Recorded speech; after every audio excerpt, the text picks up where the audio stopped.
বিজেপিকে জেতানো প্রসঙ্গে প্রকাশ্যে ওয়ার্ডের নাগরিকদের কাছে প্রশ্ন তুলেন ব্যারাকপুরের বিধায়ক রাজ চক্রবর্তী। কার্যত অর্জুন সিংকে ক্রিমিনাল বলে আখ্যা দিলেন তিনি। গত লোকসভা নির্বাচনে ব্যারাকপুর ৪ নম্বর ওয়ার্ড থেকে জিতেছিল বিজেপি।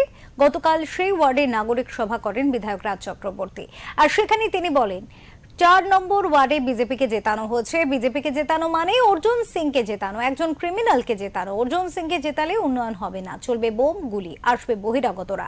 পাল্টা রাজ চক্রবর্তীকে গুন্ডা সাপ্লাইয়ের পরিচালক বলে কটাক্ষ করেছেন অর্জুন সিং।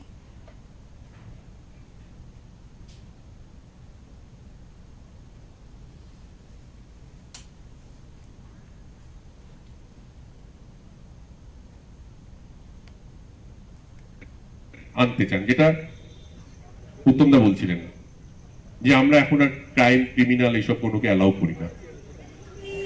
আমরা যদি এখানে ভোট দিই তার মানে কিন্তু অর্জুন সিংকে কোনোভাবে ভোট দিলাম, সেখানে উন্নয়ন হবে না, কিন্তু সেখানে শুধু বোমগুলি চলবে, মানুষের বাড়ি জ্বলবে, মানুষকে মার হবে, মারামারি হবে, তলাতলি হবে, গুন্ডা বাহিনী আসবে বাইরে থেকে, এসব হবে।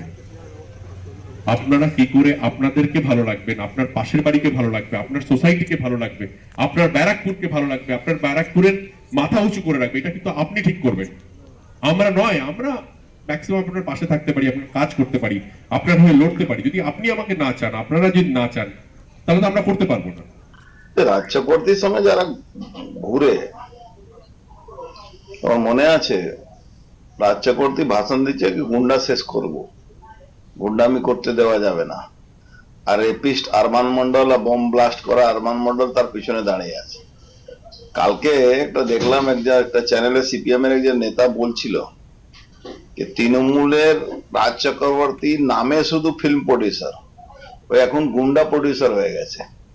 ব্যারাকপুরে যত গুন্ডা ক্রিমিনাল যারা এনডিপিএস খাওয়া আসামি, তো রাত দিন ওর ডান দিকে বাঁ দিকে ঘুরে বেড়ায়। আর যারা আসলে অ্যাকচুয়ালি কি আছে, ও তো ফিল্ম বানাতে বানাতে সব, একটাও ফিল্ম ওর বিজনেস করে না, সব ফ্লপ ফিল্ম হয়ে যায়। এবার সেই ফিল্মগুলো টাকা যে ধার দেনা আছে সব এখান থেকে ওই কনস্ট্রাকশন করে, তোলাবাজি করে, ড্রাগ বিক্রি করে, সব তো যত ড্রাগ বিক্রি করা, তোলাবাজি করা সবই তো ওর সঙ্গে আছে।